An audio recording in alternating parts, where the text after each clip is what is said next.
Om Shanti. Good morning आप सभी बाबा के सिरताज फरिश्तों को, अव्यक्त फरिश्तों को, प्रभु प्रिय संतानों को। आपके चेहरे से लग रहा है, आपके वाइब्रेशन से लग रहा है कि आपने कल की जो बाबा की मुरली है उस पर गौर ही नहीं किया, प्रैक्टिस भी की। एक समान काफी है। मैं आत्मा मास्टर सर्वशक्तिमान हूं। लिस्ट बनाई होगी आपने अवश्य, किसी को दिखाने के लिए नहीं। और एक बात और कि मोबाइल में ब्रह्मा कुमारी सोमानों की लिस्ट, वो बात नहीं बनेगी। यहां किसी को दिखाना नहीं है, यहां अपनी अवस्था जमाने की बात करी जा रही है। यहां बाबा वो योग्यता भरने जा रहे हैं जो हमें चाहिए, वो आत्म बल देने जा रहे हैं जो हम आत्माओं को चाहिए। और वो मनन चिंतन करके जो मक्खन निकाला जाता है, खुद की घोट तो नशा चढ़े, घुटी घुटाई पी भी गए तो उससे कोई फायदा नहीं। इसलिए बाबा की साकार मुरली किसी कम नहीं है किसी से, और अव्यक्त मुरली तो चार चांद लगा देती है हमारे जीवन में।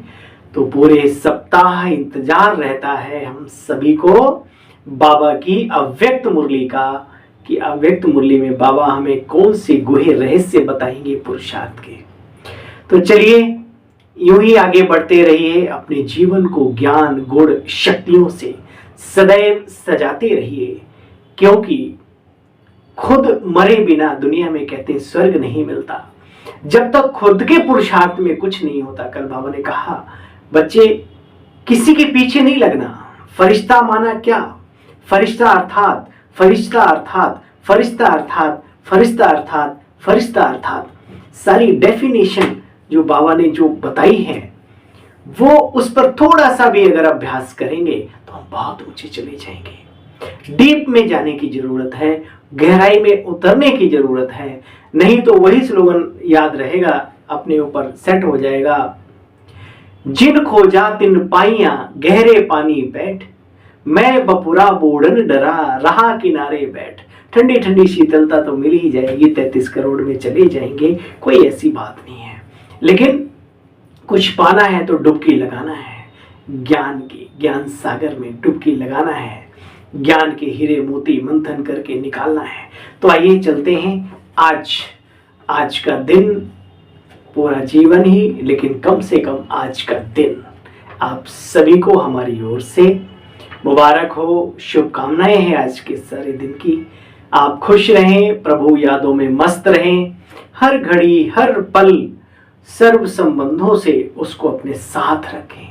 इन्हीं दिल की शुभकामनाओं के साथ शुभ मुरली का सार सुनते हैं। आज की मुरली है, मीठे बच्चे बाप आए हैं ज्ञान का तीसरा नेत्र देने, जिससे तुम सृष्टि के आदि मध्य अंत को जान बुद्धिमान बने हो। ये मुरली है 3 अप्रैल 2023, साकार महावाक्यों का सार। मीठे बच्चे, तुम्हें ज्ञान का तीसरा नेत्र देने, वो फिल्मों में दिखाते हैं, यहाँ वो वाली बात नहीं। ज्ञान का तीसरा नेत्र देने, समझ, ज्ञान माना समझ, ज्ञान का तीसरा नेत्र देने, जिससे तुम सृष्टि के आदि मध्य अंत को जान बुद्धिमान बने हो। बुद्धिमान, बुद्धिमानों की भी बुद्धिमान, एक टाइटल ये भी है, मैं आत्मा बुद्धिमानों की भी बुद्धिमान, मास्टर बुद्धिमान हूं। प्रश्न है आज का, आत्मा और शरीर दोनों को पवित्र बनाने तथा राजाई पद का अधिकार लेने की सहज विधि क्या है? बच्चे, सहज विधि है तुम्हारे पास देह सहित जो कुछ भी पुराना कखपन है उसे एक्सचेंज करो, बाप के हवाले कर दो, अर्थात पूरा बलि चढ़ो, बाप को ट्रस्टी बना दो, जिम्मेवारी सारी बाबा को दे दो। ठीक है, श्रीमत पर चलते रहो, आत्मा और शरीर दोनों पवित्र बन जाएंगे। अब एक बहुत गहरा रहस्य, शायद ही कोई आपको ये रहस्य समझाए। ये रहस्य स्वयं भगवान ने समझा दिया। मनुष्य हो सकता छिपा भी ले। यहां पर जब बाबा बलि चढ़ने की बात करते हैं, कखपन देना, एक्सचेंज करने की बात करते हैं, तो कहीं गलती ये मत कर बैठना कि अपने घर परिवार की जो भी सारा सिस्टम है बेच बाच कर जाके उधर मनुष्यों के हाथ में कभी धोखे में रह जाओगे अगर ऐसा कर बैठे। फिर बाबा की नेक नामी नहीं होती है। बदनामियों के हकदार फिर वो लोग भी बनते हैं जो ऐसे बुद्धू बने का काम करते हैं। बाबा कहते बच्चे, जो चीज जहां है उसको संभालो और बाबा को उस चीज का जिम्मेदार बनाओ। बच्चे भी बाबा के, घर परिवार भी बाबा का है, देन उसी दाता की है, ऐसा महसूस करके चलो। अब बाबा ने खुद क्लियर किया है। हाँ, ईश्वरीय यज्ञ में मैं उन लोगों को एक जवाब देना चाहता हूं जो ये कहते हैं कि ब्रह्मा कुमार कुमारियां मांग रहे हैं। आजकल कौन मांगता है? क्या किसी के पास कोई रसीद लेकर जाता है? अरे दिमाग से पैदलो, अपने घर को चलाने के लिए जब माता पिता होते हैं, उनके बच्चे होते हैं, कमाते हैं, क्या वो अपने घर को नहीं चलाते? तो घर की जो समस्याएं हैं, घर में कोई विशेष कार्य होता है तो घर वालों को तो बताया ही जाता है।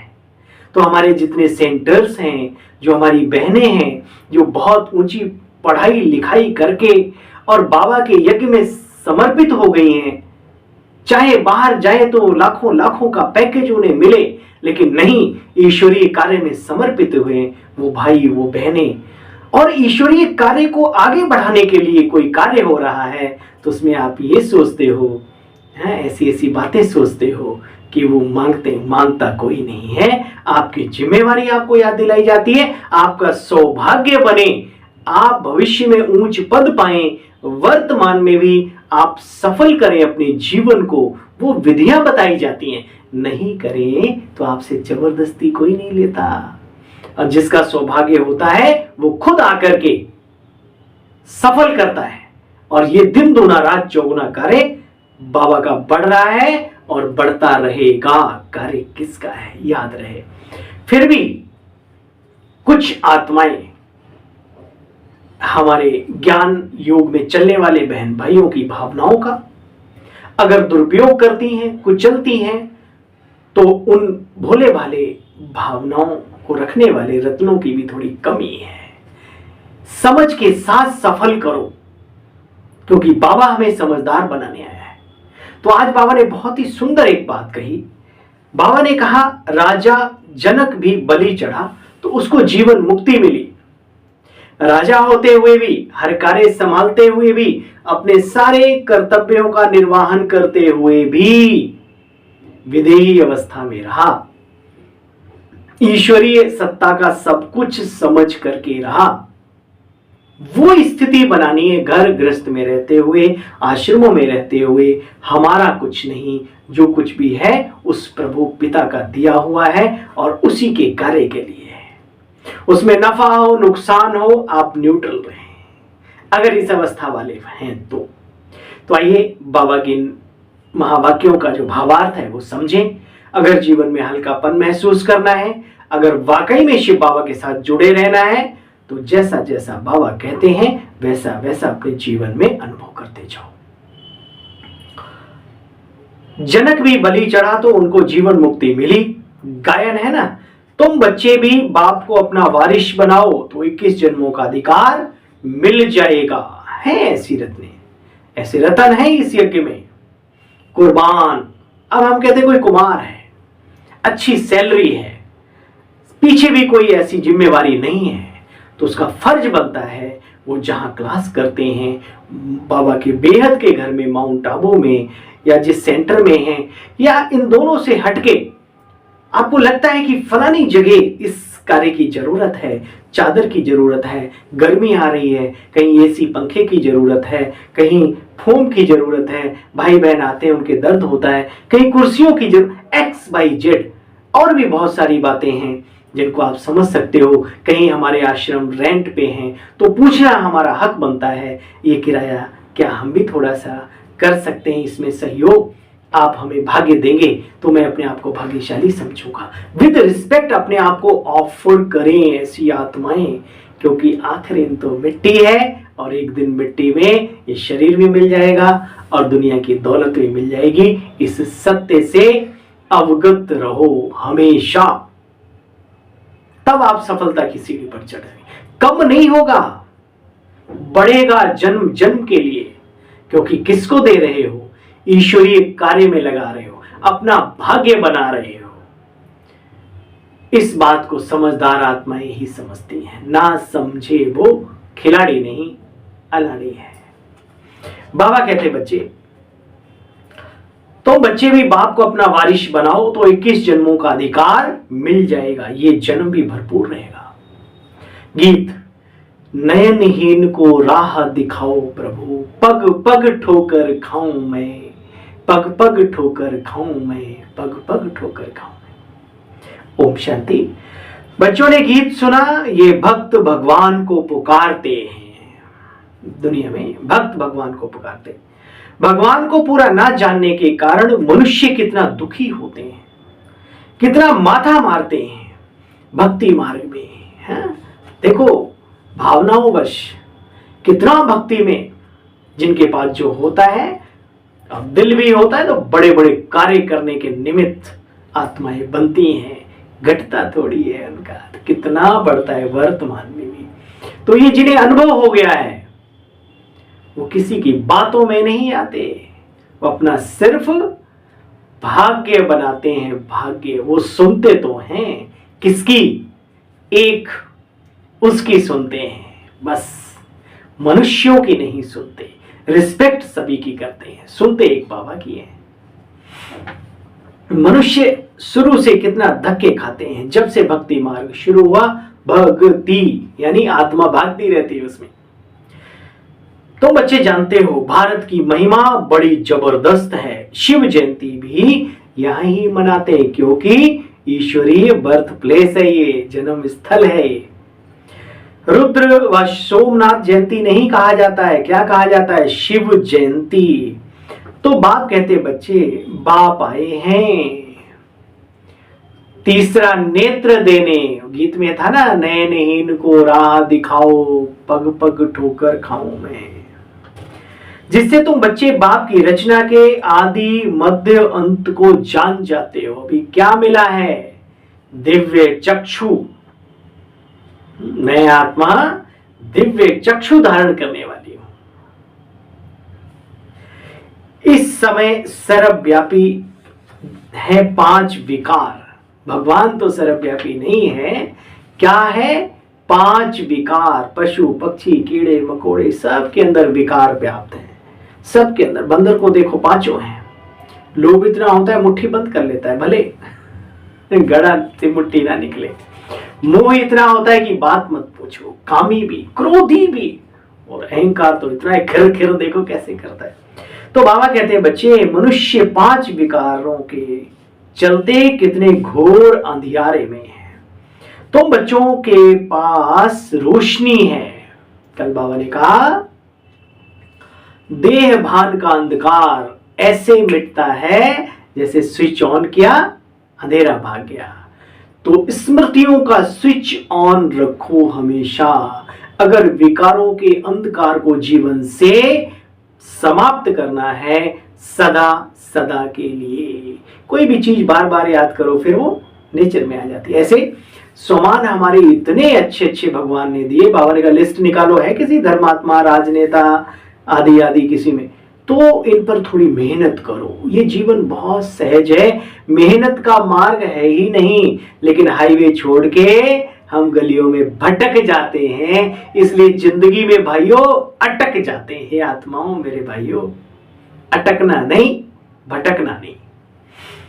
बाबा कहते बच्चे, तुम बच्चों के पास रोशनी मिली है आत्मज्ञान की, परमात्म ज्ञान की, सृष्टि चक्र की, कर्मों के गहन गति की, पुण्य और पाप कितना गुना सिस्टम बनता है बाबा के बच्चों को मालूम है। देखो बच्चे, पूज्य जब होते हो तो रोशनी में होते हो, फिर अंधेरे में आ जाते हैं द्वापर युग से। फिर बाप को पुकारने लगते हैं, हे प्रभु मुझे रोशनी दो। बाप कहते बच्चे गायन भी है, आत्मा परमात्मा अलग रहे बहुकाल, सुंदर मेला फिर हो गया जब स्वयं सतगुरु मिला दलाल। तो बच्चे बाप आएगा ना मिलन मनाने के लिए बच्चों से, कभी तो आया है। बच्चे तुम जानते हो आत्मा सो परमात्मा कहना भी रॉन्ग है।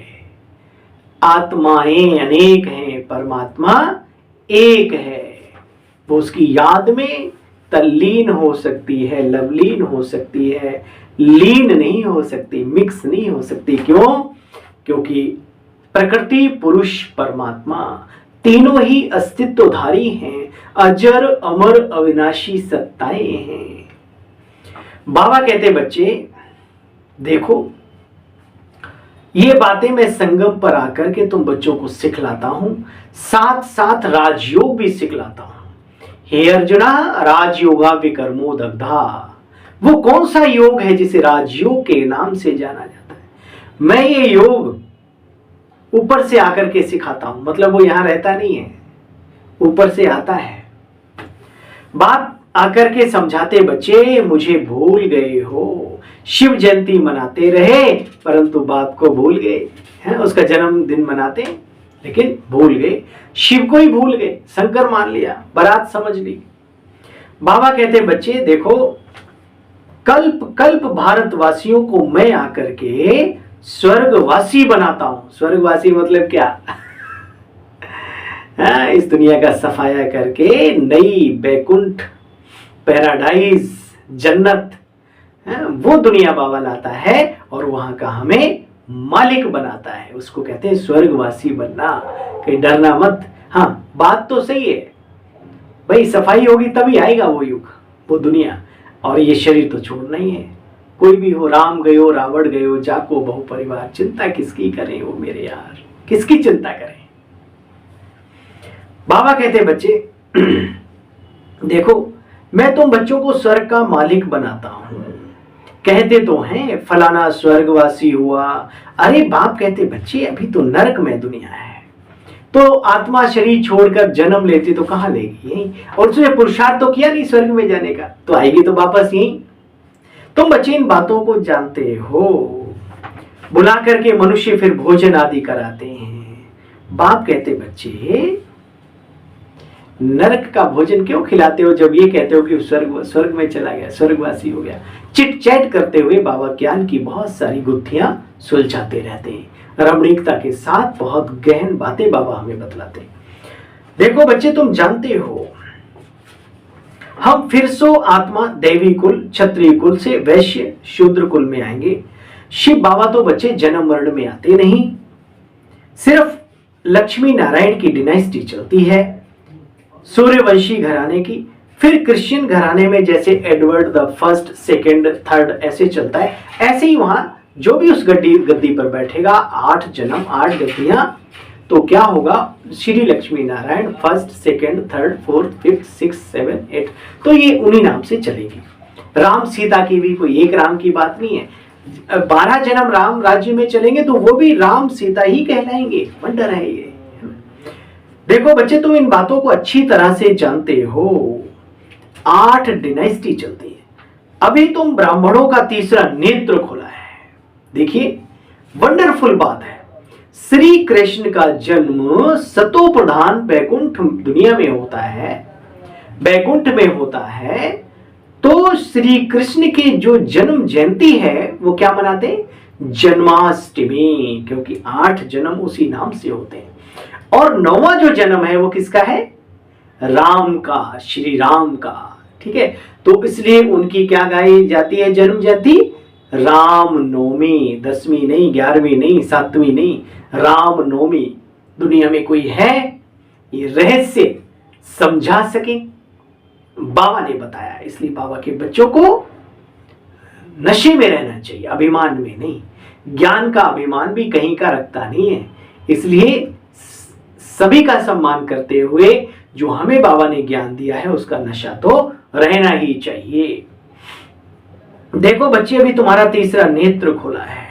बाप तुम बच्चों के सामने बैठकर बात करते हैं। बाप कहते, बच्चे मैं भारत में आता हूं, कितना बड़ा सोमनाथ का मंदिर हमारा यादगार बनता है, लूट लूट कर ले जाते हैं। भारत में कितना अथाह धन था, कितना धन था, जो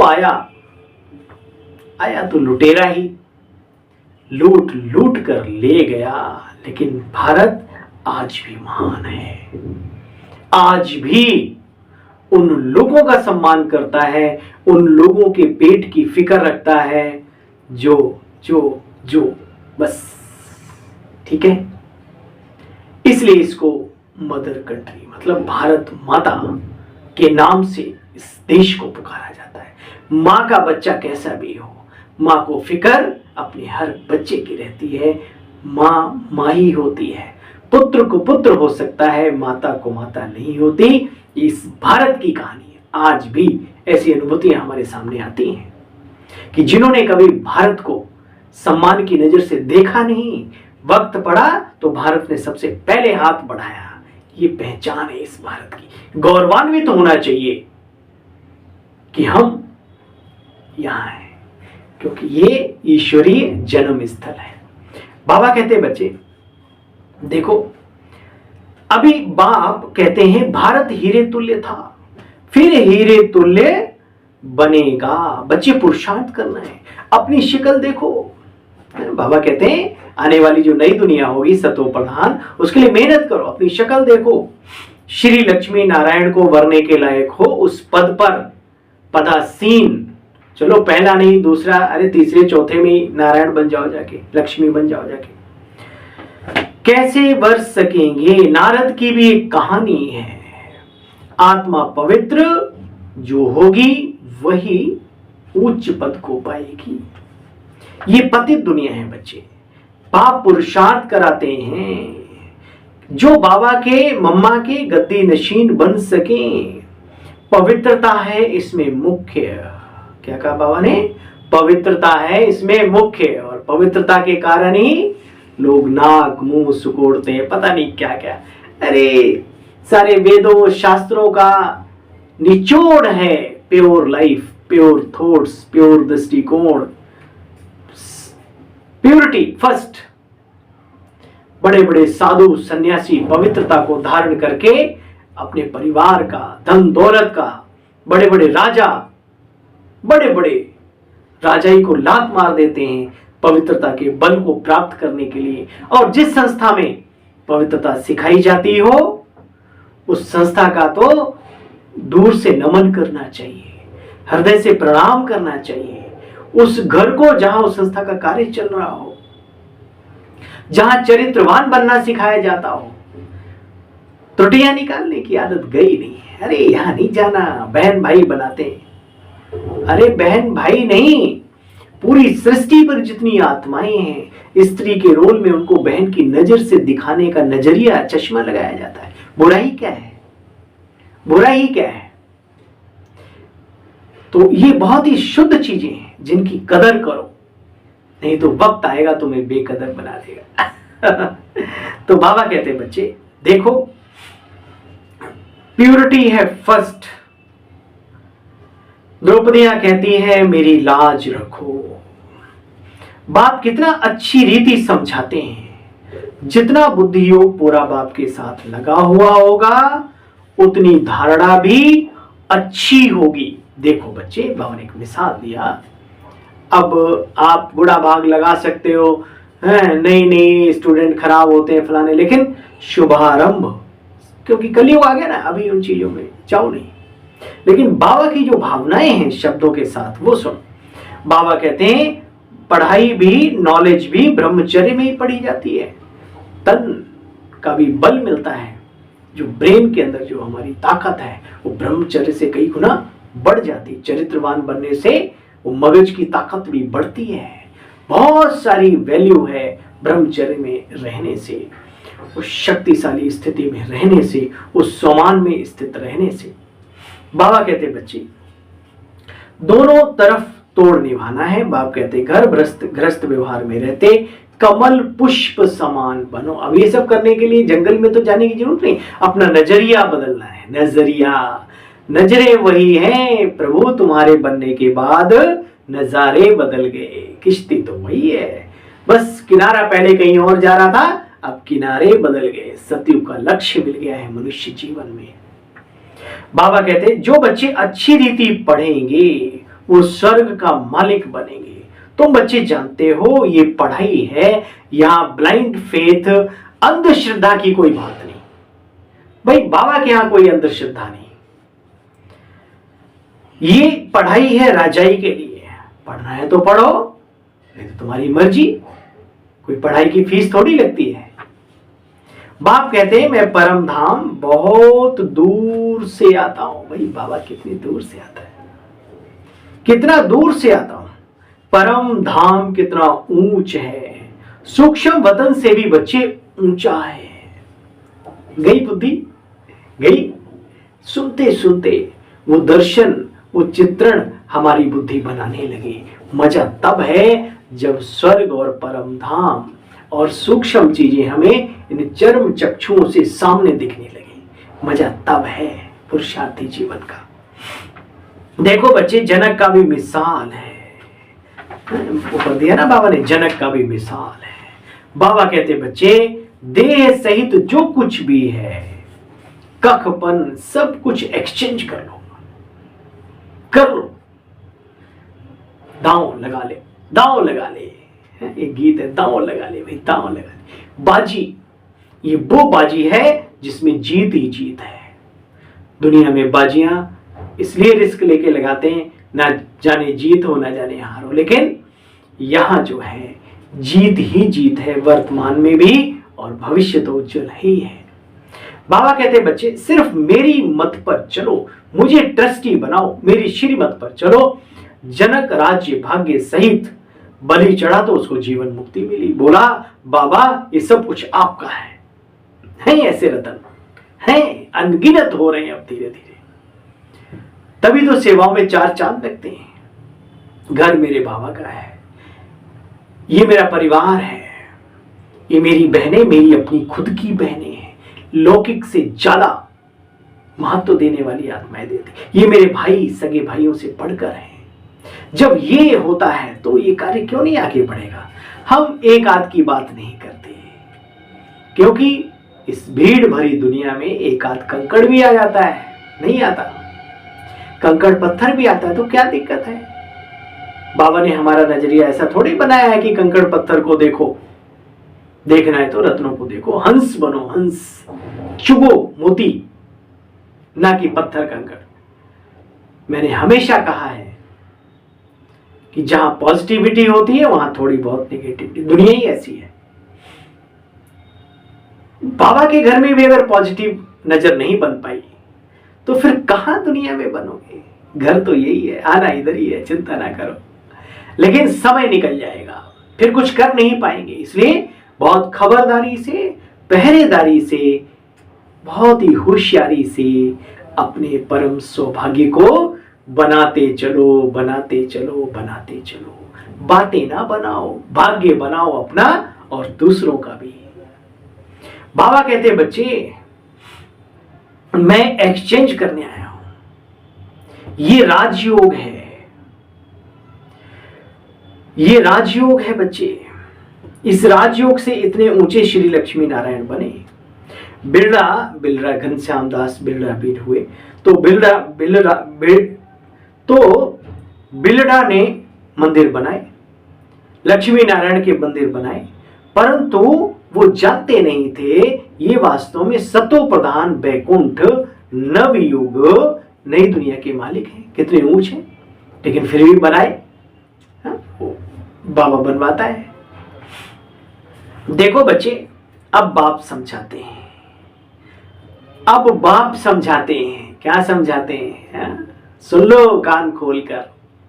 अब बाप समझाते हैं यहाँ के गरीब वहां के कैसे बड़े बड़े साहूकार बनेंगे। मैं अपनी उन माताओं को देखता हूं। आप सबकी जानकारी के लिए एक शुभ बात बताना चाहता हूं आज, पता नहीं क्यों मन में आया।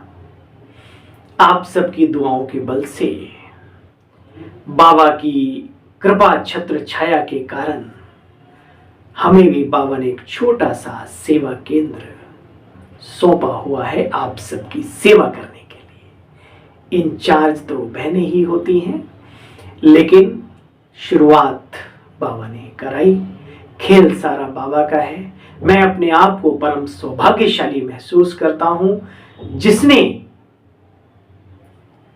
बाबा ने हमें अपना बना लिया और अपना बना करके निमित्त बना दिया। छोटी सी गीता पाठशाला है, चलती है अच्छी। और मैंने क्यों चर्चा शुरू की, क्योंकि हम थोड़ा सा गरीबों के बीच में हम सेवाएं करते हैं। उनके चेहरे जब खिले हुए नजर आते हैं तो दिल को जो सुकून मिलता है, वो किसी जन्नत से कम नहीं है। और जब वो थोड़ा सा कुछ, हमने सिस्टम बनाया हुआ है यहाँ पर, आप कोई भी वस्तु लाते हो, चीज लाते हो, बाबा के रूम में बाबा को सौंपा करो। धन दौलत लाते हो तो बाबा की भंडारी में डाला करो, क्योंकि दाता वो है, हम नहीं देंगे आपको। तो मैं कभी कभी वहां देखता हूं बाबा के पास 4 नींबू रखे हैं, 10 हरी मिर्च रखी है, कभी कभी 2 खीरे रखे हैं, कभी लौकी आधी कटी हुई रखी है। गरीब माताएं सब्जी अपने लिए लाई, बोला बहू 4 नींबू आश्रम के लिए दे दो, बहू ये करना। वाह, ऐसों को बाबा कहता है यहाँ के अभी भले गरीब दुनिया के हिसाब से हो, वो सतयुग में सतो। इसलिए बाबा कहता गरीब का पाई 1 रुपया हजारों हजार के बराबर है। इसलिए समय है, फिर पछताए होत क्या जब चिड़िया चुग गई खेत। और उनके चेहरे चमकते हैं, आप हैरान होंगे। हर घड़ी हर पल कभी न कभी जब कोई टकराता है, मैं पूछता हूं कैसे हो माता जी, आप कैसी हो? कहते भैया बाबा, बाबा चला रहा है, बाबा खिला रहा है, बाबा पढ़ा रहा है। अरे वाह, इसलिए बाबा कहता है ये संगम पर भी ऐसी आत्माओं को कमी नहीं रहती मेरे भाइयों बहनों। तो बाबा ने कहा यहाँ के गरीब वहां के साहूकार बनेंगे। अच्छा बच्चे, आखिरी मिट्टी में तो सब कुछ मिलना ही है, चाहे गरीबों का हो चाहे साहूकारों का हो। उससे पहले हम अपने जीवन को सफल करें। बस एक पॉइंट कह के पूरा करता हूं, समझदारी के साथ, ठीक है बस। अच्छा, मीठे मीठे सकीलदे बच्चों प्रति माता पिता बाप दादा का याद प्यार और गुड मॉर्निंग। रूहानी बाप की रूहानी बच्चों को नमस्ते। बोलो भाई, हम सब रूहानी बच्चों की रूहानी बाबा आपको भी नमस्ते, शुक्रिया, सलाम। आपकी कृपा बरसती रहे, ये ज्ञान चक्षु खुले रहें, हम अपना सौभाग्य बनाते रहें, बनवाते रहें। बाबा आप चाहें हमें ऊंचा ले जाना और हम ना जाएं, ऐसा कभी हो सकता है क्या? कल बाबा ने कहा था मुरली में, हम नहीं बनेंगे तो कौन बनेगा, ये नशे में रहो। तो भाई धारणा का सार ही सुना, उसका भी निचोड़। माता पिता के गद्दी नशीन बनने के लिए पवित्रता की धारणा करनी है, दोनों तरफ निभाते हुए पढ़ाई पर पूरा ध्यान देना है। कोई भी ऐसा विकर्म नहीं करना बच्चे, कैसा भी। बहुत खबरदार हो, श्रीमत पर चलते चलो, ट्रस्टी जरूर बनना है। क्या कहा बाबा ने? ट्रस्टी जरूर जरूर बनना है। आज बाबा का वरदान है, वरदानी बाबा का, अपने मस्तक बीच सदा बाप की स्मृति इमर्च रखने वाले, अपने मस्तक के बीच बाप की स्मृति सदा इमर्ज रखने वाले मस्तक मणि भव। मैं आत्मा मस्तक मणि, चमकता हुआ सितारा, बाबा की याद की छत्र छाया में अपने जीवन को सफल कर रहा हूं। देखो बच्चे, डिटेल में बाबा ने कहा, मस्तक मणि अर्थात जिसके मस्तक में सदा बाबा की याद रहे, इसी को ही ऊंची स्टेज कहा जाता है। अपने को सदा ऐसी ऊंची स्टेज पर स्थित रहने वाली श्रेष्ठ आत्मा समझ आगे बढ़ते रहो बच्चे। जो इस ऊंची स्टेज पर रहते हैं वो कभी नीचे की अनेक प्रकार की बातों को सहज पार कर लेते हैं। समस्याएं नीचे रह जाती हैं। आप हवाई जहाज में जब बैठते हो तो आपने देखा होगा, आप जैसे धीरे धीरे ऊंचाई की तरफ जाते हो तो नीचे बादल दिखने लगते हैं, पेड़ नन्हे नन्हे से, मकान भी छोटे छोटे से, आदमी तो दिखता ही नहीं है जब काफी हाइट पे होते हैं। तो ऐसे जब अपनी बहुत ऊंची स्टेज में होते हैं, ये समस्याएं, ये बातें, क्योंकि दुनिया ही बातों की है, ये सब छोटी छोटी छोटी छोटी लगने लगेंगी। इसलिए संकल्प लो, कुछ भी हो जाए, हम भूखे रह जाएंगे, हम एक कपड़ा पहन के गुजारा कर लेंगे, लेकिन हम अपनी स्थिति को डामाडोल नहीं करेंगे, नीचे आने नहीं देंगे किसी भी कीमत पर। समस्याएं नीचे रह जाती हैं और स्वयं ऊपर हो जाते हो। मस्तक मणि का स्थान बच्चे ऊंचा मस्तक है, इसलिए नीचे नहीं आना बच्चे, सदा ऊंचे रहना। बाबा के दिल की बात तो सुनो। स्लोगन, बेफिक्र बादशाह की स्थिति का अनुभव करना चाहते हैं या फिक्रों में जीना चाहते हैं? बोलो भाई, सभी चाहते हैं जो भी इस वीडियो को देख रहे हैं बेफिक्र बनना। तो सुनो, बेफिक्र बादशाह की स्थिति का अनुभव करना है तो मेरे को तेरे में परिवर्तन कर दो। मेरा है नहीं, पावर तेरा है, तेरा तुझको अर्पण क्या लागे मेरा। ठीक है, हल्के रहो, हल्के। बेफिक्र बादशाह की स्थिति का अनुभव करना है तो मेरे को तेरे में परिवर्तन कर दो। सब कुछ तेरा है, तेरा दिया हुआ है, हम निमित्त हैं संभालने के बस। आप सभी को अपने इस भाई की ओर से पुनः ओम शांति, नमस्ते, गुड मॉर्निंग। सदा रहो हंसते, खिलखिलाते, मुस्कुराते। चलिए कल मिलते हैं पुनः बाबा की मुरली का सार लेकर, और तब तक मनन चिंतन करते हुए अपने जीवन को आगे बढ़ाइए। ओम शांति।